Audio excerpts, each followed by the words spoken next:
Bhagavate Vasudevaya. Om Namo Bhagavate Vasudevaya. So ladies and gentlemen, once again we'd like to welcome all of you to our lecture series on the Bhagavad Gita. So today we are going to discuss chapter 12, which is called Devotional Service. Yesterday we discussed the chapter on the universal form. Just for the benefit of those who were not here yesterday and day before, we'll just give a summary recap of the discussion we had. Yesterday we had discussed the chapter on the universal form, in which we saw that Krishna had displayed his universal form to Arjuna. And Arjuna, sitting in one place, could see everything. He could see the upper, middle, lower planets, all the demigods, everybody within the body of the Lord. And Arjuna had asked the Lord to reveal his universal form, not because Arjuna was ever in doubt about the supreme position of the Lord, but because Arjuna wanted to establish the position of the Lord so that in future nobody could claim that he is God. And day before yesterday we discussed the opulence of the Absolute, in which we saw how Krishna is in possession of unlimited opulences. Actually, in the 10th chapter, there's only a listing of 72 opulences of the Lord. But actually, the Lord is in possession of unlimited opulences. So, with the background of the 11 chapters, we shall now proceed to discuss the 12th chapter. The 12th chapter, which is called Devotional Service, actually does not have as many verses as the other chapters. It only has 20 verses. But the 12th chapter gives us information as a result of which everyone can be linked up to Krishna. No one should think that the path of devotion is so difficult that I can't touch it. Just like you have good, better, best, different gradations in life. You go to a store, you can buy something for different prices. So similarly, in this chapter we will see how Krishna is trying to encourage us to come to the path of devotion. And he is suggesting various alternatives. And he is trying to influence us to at least take one of the alternatives. Now the 12th chapter begins with a discussion as to which of the two paths is superior, the personal or the impersonal. Because as we all know, the different types of transcendentalists. Some believe that God has a form, and some say that God does not have a form. So Arjuna starts the 12th chapter with an inquiry. Evam satata yukta ye bhakta svam paripasate yachap aksharam avyaktam tesham ke yoga vitamaha. Arjuna says, what is more perfect? Those who are properly engaged in a devotional service, or those who worship the unmanifested, which is the impersonal Brahman? So this question comes up very often in our discussions, which is superior, and we often see that people are speculating as to which of the two paths is superior. But there is no need to speculate, because every possible inquiry that can arise in our mind has arisen in the mind of Arjuna, and it has been presented by Arjuna to Krishna, and Krishna has given satisfactory answers. So we have the Gita to guide and remove all our doubt.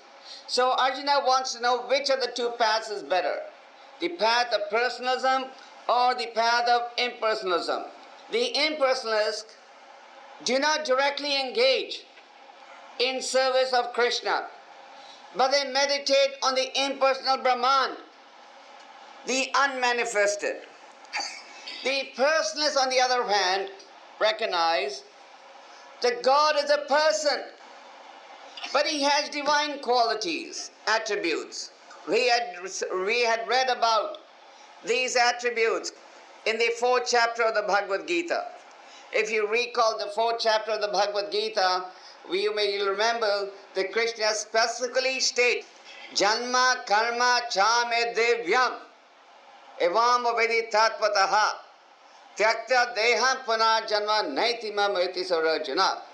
Krishna is clearly stating that my appearance and disappearance are both completely transcendental. So it is not that when God appears on this planet, he becomes like you and me. Like, for example, our spiritual master used to give a simple example to show this point.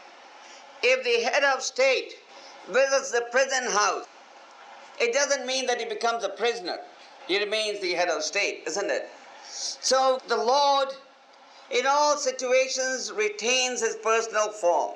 And his personal form is always transcendental. It is not to be concluded that when the Lord appears on this planet, it becomes like you or me. Like we saw even in our discussion yesterday, Krishna showed his universal form.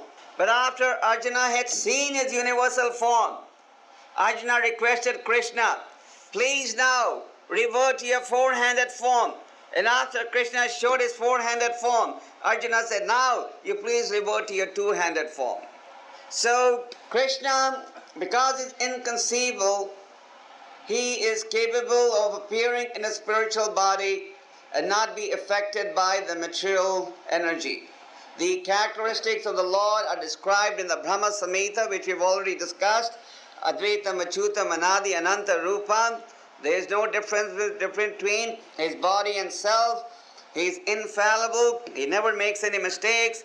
And he manifests himself in a variety of forms. However, all these manifestations of the Lord are to be obtained in the Srimad Bhagavatam and in the pages of the Vedic scriptures. So there's absolutely no room for somebody to just artificially claim that he is an incarnation of the Lord. Now, Krishna replies to Arjuna's inquiry. He says, those who fix their minds on my personal form and are always engaged in worshipping me with great and transcendental faith are considered by me to be more perfect. So here is the answer.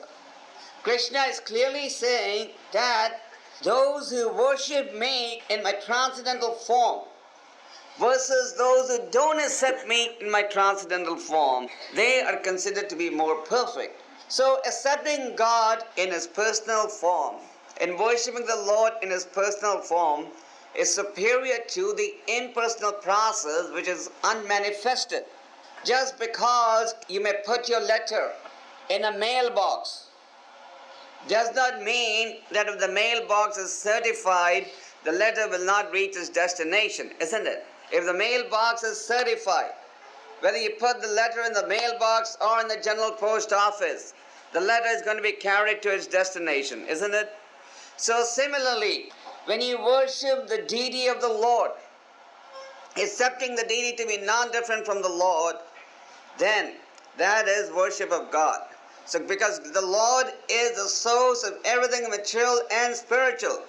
Aham sarvasya prabhavo mataha pravartate. Krishna has already declared that I am the source of everything material and spiritual. So when a form of the Lord is carved according to the description of Vedic scriptures, and it is worshipped and installed by the bona fide representative of God, then that Archa Vigraha form of the Lord is non-different from the Lord, and it is to be recognized as the form of the Supreme Lord. So worshipping the Lord in his personal form is superior to the impersonal. In the Vedic scriptures, there are many stories to illustrate this point. Of course, we don't have the time to cover all these stories, but we'll present one story which will illustrate that the Archa Vigraha Murti form of the Lord is the personal form of the Lord, and the Lord has sentient feelings, and based upon the mentality of the worshipper, the Lord reciprocates. Krishna has already declared in the Bhagavad Gita, Ye yathamam prapadayante. All of them as they surrender to me, I reward them accordingly. So the story briefly is as follows. This is known as the story of Sakshi Gopal. There was once a rich old man who had gone to a place of pilgrimage, and he was helped in the place of pilgrimage by a young Brahman who happened to be a poor man. The old man became very indebted to the young man for his assistance, and he promised to give his daughter in marriage to this Brahman. Now when the old man returned to his village, to his house, and told his family what he had done, committed his daughter's marriage to this poor Brahman, they were all furious. And when the young Brahmin showed up, everyone attacked him and accused him of forcing the old man to make this commitment. However, the Brahmin boy was honest. He had not forced or asked for, but the offer was volunteered by the father. So it was a question of the Brahmin's reputation, and a Brahmin does not want to be dishonored. So finally, it was settled that if the Brahmin could produce a witness to the fact that the father had promised his daughter in marriage and he was not forced into this promise, then the family would agree to the marriage. So the Brahmin remembered that this promise was given by the old man in front of the deity of Gopal. And Sakshi in Hindi means witness. So the Brahmin ran to the deity and said, My dear Lord, it's a question of my honor. You have to save my honor. And the Lord said, But I cannot walk. The Brahmin wanted the Lord to come and testify. But the Lord said, I can't walk, so how will I go and testify in your favor? But the Brahmin said, My dear Lord, if you can talk, you can also walk. And so eventually the Brahmin's honor was saved by the deity Gopal. So the brief history or summary of the story is that the Lord is a sentient being, and based upon the faith of the worshipper, the Lord reciprocates. So samadhi means when we are fixed in our meditation on the Supreme Lord. Samadhi doesn't mean that you artificially just withdraw from the society, but samadhi means when you learn the art of engaging the mind and the senses in service to the Lord. Now Krishna has already answered Arjuna's question. But as we have seen in the whole Bhagavad Gita, that Krishna elaborates on the point from many different angles in order to convince the reader that this is the real standard that we should adopt. The second chapter could have been summarized in just 2 or 3 verses, isn't it? Krishna could just have said the soul never takes birth, or nor does it ever die, and the whole chapter could have ended. But we saw that Krishna presented the characteristics of the soul from so many inconceivable angles.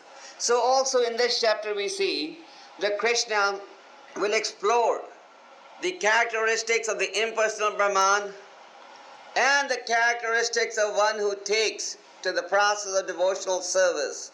So in the next verse, in the next 2 verses, Krishna describes the characteristics of the impersonal Brahman.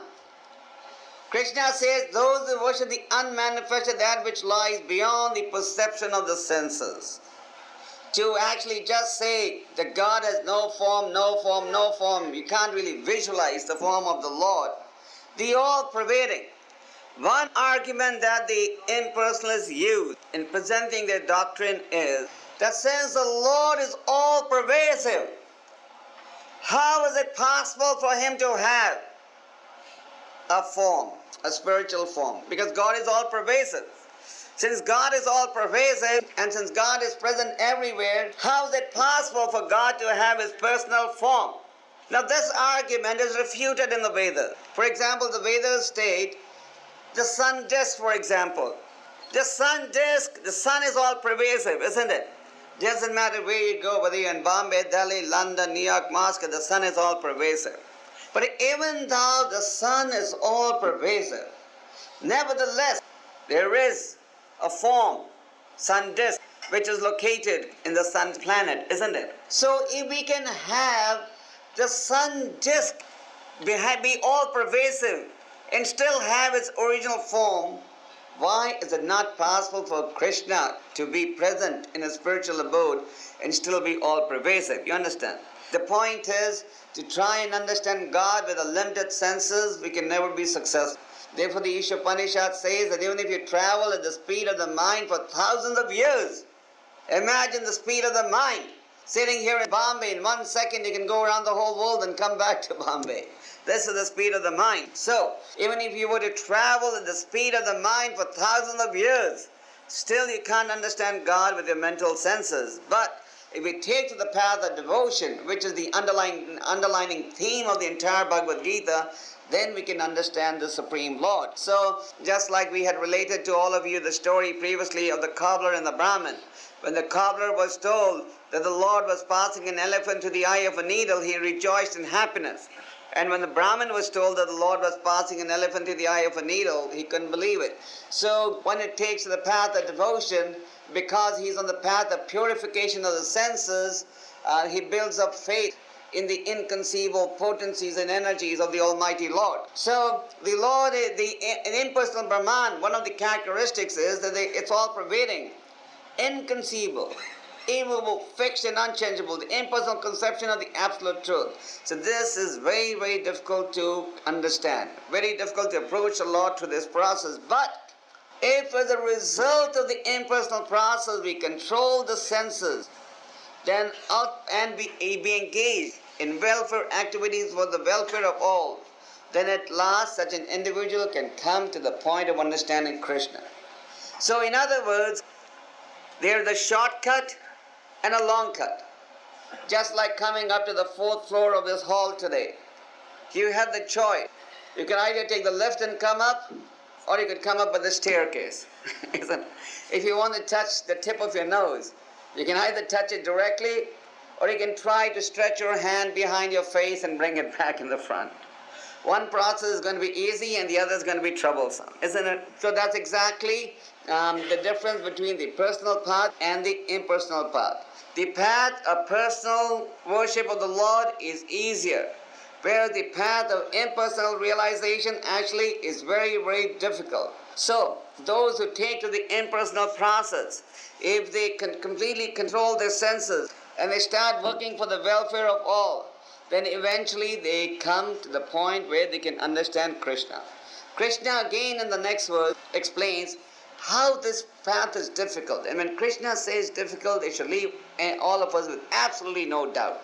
Krishna says, for those whose minds are attached to the unmanifested, impersonal feature of the supreme advancement is very troublesome. So Krishna is making it clear that walking on this path is a bumpy path. So there's no point in going on a bumpy path.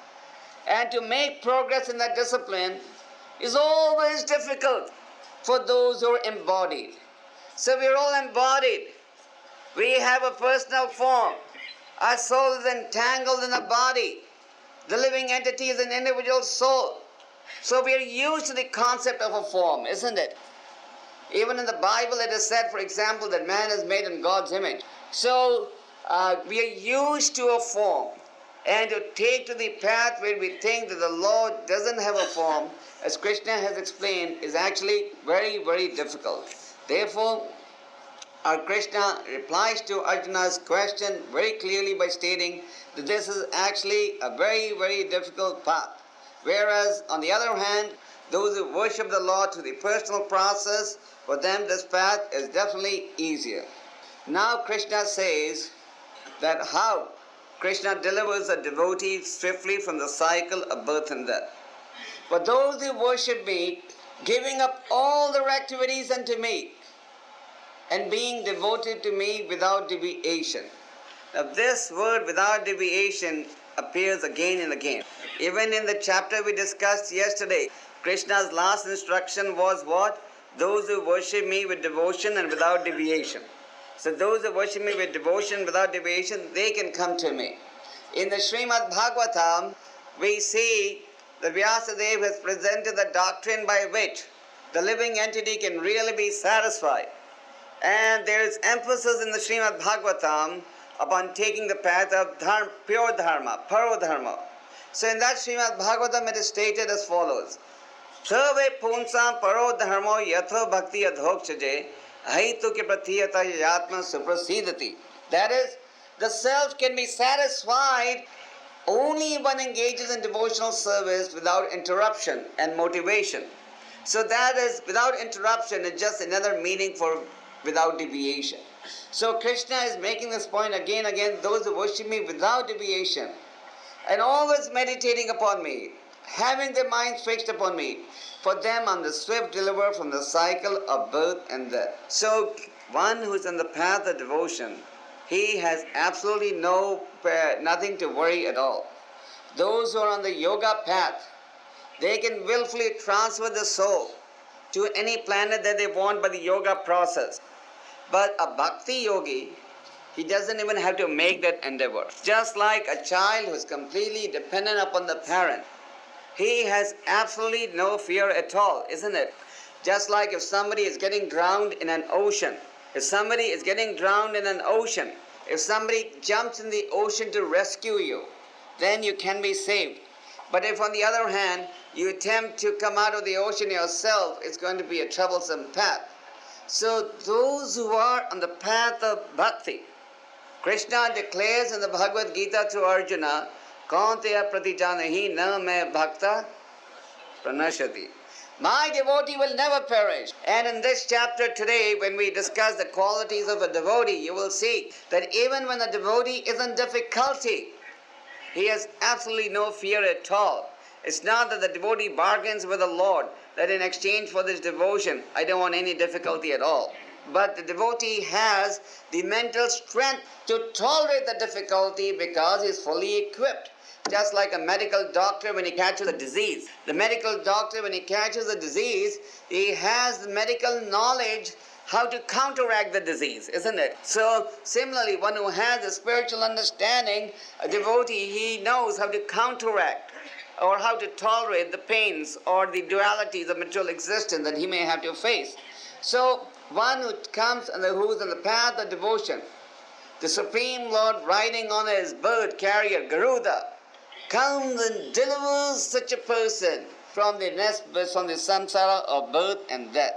So unalloyed devotion to Krishna has been declared in the Bhagavad Gita time and again to be the superior most path of devotion. Now, as I said earlier in our introductory remarks on this chapter, Krishna in this chapter is presenting various alternatives that everyone can adopt. So none of you should think, Swami, that I can't become a sannyasi or a full-time Hare Krishna monk, so I have no room for there's no spiritual life that I can practice. You can practice, and you will see that being presented by Krishna now. Krishna says, Mameva manadatsva mai buddhim niveshaya nivashishyasi maeva ata urdvama samyashaya. Just fix your mind upon me, the Supreme Personality of Godhead, and engage all your intelligence on me. Thus you will live in me without any doubt. So this is the highest path, where you fix your mind on Krishna, your intelligence on Krishna, you work for Krishna, and you have absolutely no separate interest at all. So this position is the position of pure transcendence. And the devotee in such a position is not separated from the Lord even for a second, because his intelligence is constantly being used in what? His intelligence is constantly being used in serving the Supreme Personality of Godhead. Now, higher than the mind is intelligence. So you can have your mind fixed on Krishna only when the intelligence is properly placed, isn't it? Sometimes people find it confusing to distinguish between the mind and the intelligence. I'll give you a simple example to illustrate this point. The mind may say, there's a very nice item in the shop. No one is watching. Let's keep it in the pocket. But then the intelligence says, if you do this, you may get caught. And then you'll be dishonored, isn't it? You may see someone beautiful on the road. You may want to get friendly with that person. You may want to do something nasty. But the intelligence says, no, don't do it. You'll get caught. You may get beaten up. So there is a distinction between the mind and the intelligence. So when the intelligence is properly focused, then it is possible to fix the mind. Therefore Krishna says, those whose mind are fixed upon me, and those whose intelligence is also fixed upon me, they can understand me. So this refers to the highest level of devotion, when your mind is fixed on Krishna. Now, what do you do if you cannot fix your mind on Krishna? Because I have to admit to all of you very frankly, we don't want to be spiritual hypocrites, that it is not easy to fix the mind on Krishna all the time, isn't it? There's so many distractions in the material world. Even I get distracted. We all get distracted. So it is not easy to fix the mind and the intelligence on Krishna. So what do we do? If you can't fix the mind and intelligence, does it mean you're sorry, no chance and no luck at all? No, Krishna gives you an easier path then. Krishna says, if you cannot fix your mind upon me without deviation, then follow the regulator principles of bhakti yoga. In this way, develop a desire to attain me. So, how lucky, isn't it? Aren't we lucky? It's not that Krishna is only giving us path that you could practice in Satya Yoga, and if you can't come to that standard, get out. No, because Krishna is anxious for us to claim Him, claim us back. Krishna goes out of His way to try and claim us back. Krishna is going to any extent to claim us back. Why? Because He's our ever well-wisher. Just like the father bringing up a son. The son may be very notorious, very mischievous, but the father goes out of the way to bring the son on the right path. Am I right? Those are parents will testify to that. Especially in these days when children tend to be very independent and rebellious. So anyway, that's a symptom of Kali Yuga. So Krishna is also trying, knowing our rebellious nature, Krishna is going out of His way to give us one path or the other. So now, what is the path of regulative principle? Because the best standard is when you fix your mind on me and your intelligence on me. Now if you cannot fix your mind on Krishna, you cannot fix your intelligence on Krishna, then Krishna says, okay, at least follow regulative principles. Because by following regulative principles, you'll get the desire to come to me. You understand? Just like the mother as she nurses a child. As the mother is bringing up the child, as the mother brings up the child, day by day the mother's attraction for the child increases. The attraction is not so intense the day the child is born. But then due to the upbringing of the child, the constant association of the mother with the child, the mother's attachment for the child increases. So similarly, by taking to the path of bhakti yoga, by following the rules and regulations, our attraction for the Supreme Lord increases. Just like a magnet.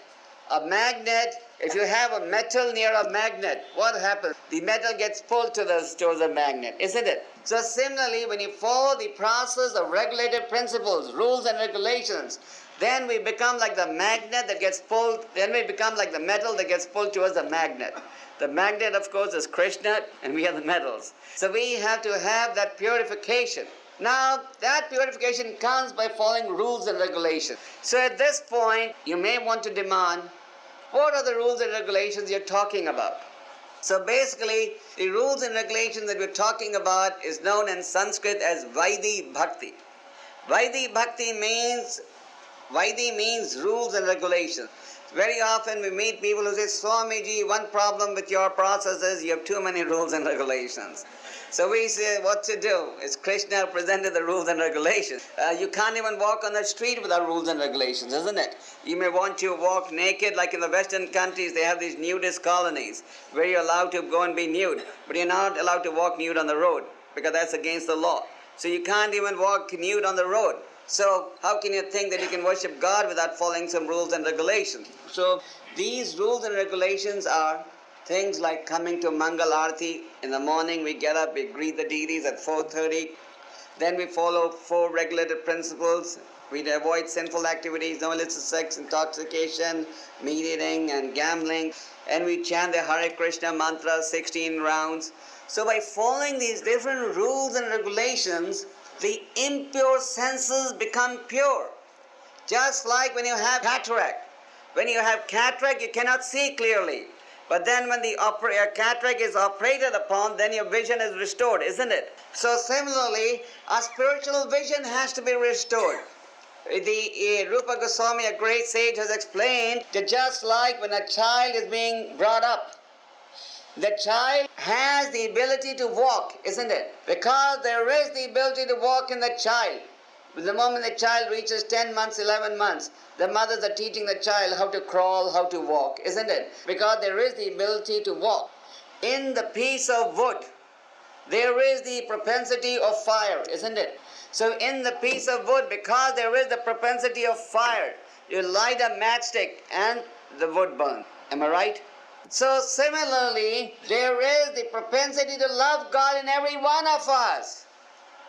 Don't think that you people don't have the propensity to love God, otherwise all of you would not be here. Basically, there is a loving propensity towards God, but we do not know how to find, place that loving propensity. So that is the business of the spiritualist, to guide the individual so that he can develop his loving propensity for God. So Krishna says, if you can't do this, then you can take to the process of regulator principle.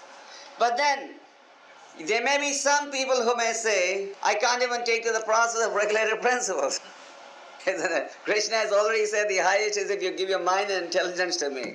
So many of you will say, and even I will say, I'm in that league also, that it's hard to give the mind and intelligence 24 hours to Krishna. So then Krishna gives us an easy path. Okay, take the rules and regulations. Now some of you may say, we can't even follow the rules and regulations. So does it mean that Krishna has no place for us? He does. So what is that place? He says, if you cannot practice the regulated principles of bhakti yoga, then just try to work for me. Because by working for me, you will come to the perfect state. So Krishna says, okay, you can't do that, then at least you work for me. Working for Krishna is not difficult, isn't it? For example, one way how you can work for Krishna, you can be sympathetic to the propagation of Krishna's message. So you may be a householder, you may be married, you may be doing business, you may be doing a government job, private job, student, whatever. But you can still work for Krishna. Don't people work for social clubs, Lions Club, Rotaries Club, this international, that international? Don't they work? Don't you work for your clubs in the colleges or in schools and so on, isn't it? So just work for Krishna. Come and give few hours of service to Krishna. There's so many aspects of service you can do. You can distribute books for Krishna. You can talk about Krishna. For example, in the Soviet Union, where we have over 400,000 devotees, believe it or not, most of our propagation or preaching is done by people like you who work. Because in Soviet Union, the right to work is compulsory. If you don't go to a job, then they put you in jail. So all the devotees there, they do jobs. They're doctors, engineers, and so on. But they also go out and work for Krishna, you understand? So Krishna says, at least work for me. Because by working for me, you will come to the perfect state. But then Krishna says, if you cannot even work for me, if you are unable to work for me, then act giving up the results of your work. Giving up the results of your work means renounce the fruits of your work. This is very painful to we people, renouncing the fruits of your work. We want to be attached to the fruits of our work. But if you want to be attached to the fruits of your work, then unfortunately you'll also have to be attached to the karma. And if you don't want to be attached to the fruits of your work, then you can be free from the karma. Just like in the 3rd chapter, Krishna has said, Karmani yavadi karaste ma phaleshu kadachana. Krishna says, not only should you work for me, but you should also renounce ma phaleshu. What is phaleshu? Fruits. Give the fruits to me. Very often we meet people who use the first line, Karmani yavadi karaste, but the second line they'll skip over. It's just like a lawyer. You can have the same section of the law being used by the defendant and the accused, isn't it? So there's a statement in English which says different slokas for different folks. That means you can take the same sloka and use it with different interpretation. But Krishna's viewpoint is very clear. If you don't want it, then of course you can always twist it around. So Krishna says, you must give up the results of your work to me. Because by giving up the results, there will be detachment.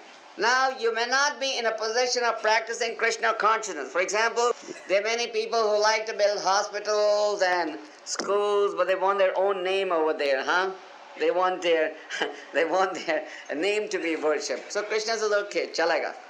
You at least start with that. At least renounce the fruits of your work in favor of some altruistic, charitable, philanthropic activity. And by doing that charitable activity, you will automatically develop a spirit of detachment, isn't it? Because you're renouncing the fruits of your works. That same money which you could have used to put in your Swiss bank account, now you're putting it to some hospital. That same money which you could have used to buy some expensive jewelry for your family, now you're giving it to a school, isn't it? So at least there is some level of detachment. So by having that gradual level of detachment, slowly you will rise to the point where you will come to Krishna. But again, as we said earlier in our discussion, that's a long process. There is a direct process available, but if you don't want to go here to Juhu directly, then you have to go via Central Railway, Thana, Worli, and all that. You can come there also. So Krishna gives a direct process and he gives you the indirect process.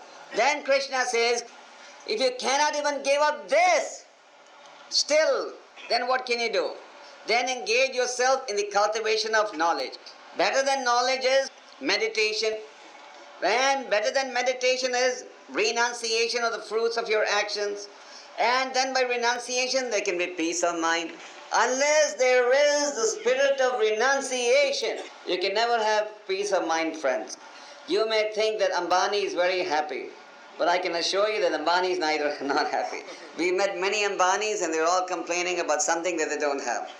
So the point is, unless there is the spirit of renunciation, you cannot be happy. Just like in the Bhagavatam, there's a statement by Narada Muni. Narada Muni says you can satisfy a hungry man.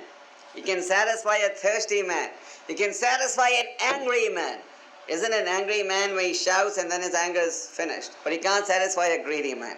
So we are greedy because basically we don't have the spirit of renunciation. And if you have the spirit of renunciation, then of course your greed will be lost. So Krishna is saying that gradually come. He's saying better to cultivate knowledge. But if you can't, otherwise this knowledge will help you to understand your real position. So Krishna is giving us information by which we can gradually come to Him. There's the stage of knowledge, then the stage of meditation, then to the stage of understanding the super soul, and then you come to the stage of understanding the personality of Godhead. Now, Krishna has explained the different paths of worship, isn't it? Krishna hasn't left anyone on the side. Just to summarize, he has said the highest is if you come to me with your mind and intelligence. If you cannot do that, then please follow the process of regulator principle. If you cannot do that, then work for me. If you cannot do that, then renounce the fruits of your work. Isn't it? Then he summarizes it by saying how from knowledge it comes, you come to meditation. Because if you don't have knowledge is the beginning point, then you can't proceed, isn't it? And ultimately you will come to the point of worshipping the Lord and then your mind will be peaceful. You cannot be peaceful by just enhancing a material position. A devotee of the Lord may have no bank balance, but he's peaceful because he's fixed in his worship of the Lord. Now, Krishna describes from text 13 to text 20 the qualities of a devotee. Krishna has already described the characteristics of the impersonal realization. Now he describes the qualities of a devotee. One who is not envious, but is a kind friend of all living entities. So a devotee of the Lord cannot be envious of anyone. So naturally, in the material world, we are envious. The cause of envy is, what is the cause of envy? He possesses something what I don't have. So now let's pull his leg down. But a devotee doesn't have to be envious. You understand? Who does not think himself to be a proprietor of anything. I have a bank balance, a big house. I think this is mine. I worked hard. I got it. So I must give all this to my children and nobody else. You go to a rich man, he won't give a penny, but he'll give everything to his family. But a devotee thinks that nothing belongs to me. Everything belongs to Krishna, who is the proprietor. And who is free from false ego. I have explained this point in discussing the second chapter. You have the false ego and the real ego. False ego means when you identify with the body. Real ego means when you identify with your dharma of being a servant of the Supreme Lord, who is equal in both happiness and distress. Certainly you must understand that if you're happy today, that happiness is going to go up and go down, just like you go in an aeroplane. You go in the aeroplane, you fly high in the sky for some time, then again you have to come down, isn't it? You're not going to stay in the sky permanently. So you should know a principle of material existence. Even if you're born in Mr. Birla's family, happiness and distress will both be there. Just because you're born with a silver spoon doesn't mean you'll never cry, because the cruel agents of nature in the form of birth, and disease, old age will not let you be happy for long. So happiness and distress will both be there. Krishna has said in the second chapter, Matra spashtati kaunteya sitoshna sukha dukhata gama paino nityatam tatikshakshva bharata. How one must be equipoised in all situations. Who is tolerant? Tolerance is very important. Chaitanya Mahaprabhu has said, Trinadapi sune chena tarorapi sai shununa manina manadina ketinadi sadahari. One should be even more tolerant than the blade of grass. See how tolerant the blade of grass is? We all walk on the grass, isn't it? But the grass ever bites your feet and say, why are you walking on my head? The tree is so tolerant. Whether it rains or whether the sun shines or whatever, the tree is there to give you shelter always, isn't it? So these are some qualities of entities of practice tolerance, the tea tree and the grass. So we should be more tolerant than even them. And always satisfied. The one who is on the spiritual path, he feels he has the whole world because he's serving the Supreme Lord. Self-control and engaged in devotional service, such a devotee is very dear to him. Now Krishna goes on to describe the qualities of a devotee. He, for him, no one is put into difficulty. You cannot be a devotee of the Lord and at the same time slaughter the innocent lamb. Just like there are certain religious traditions where, like in America, they have Thanksgiving Day in November. So Thanksgiving Day is the day when you thank God for all the gifts He has given you. But you know how they celebrate Thanksgiving Day? Not by going to the church, but by killing turkeys. So you kill turkeys, it's a form of chicken, and that is how you thank God. That's not the way you thank God. You thank God by following His instructions. So a devotee of the Lord does not put anyone into difficulty, and he is not disturbed by anyone. So you may find many of these attributes that we are reading, Krishna has already emphasized before, isn't it? And you also saw in the 11th chapter that in the 10th chapter, many of the opulences of Krishna have already been described before. But this repetition is necessary to drive the point home, and repetition does not exhaust or tire a devotee of the Lord. Right.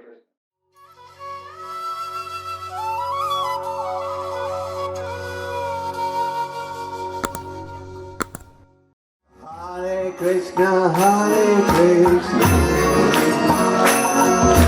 Krishna Krishna, Hare Hare, Hare Rama, Rama Rama,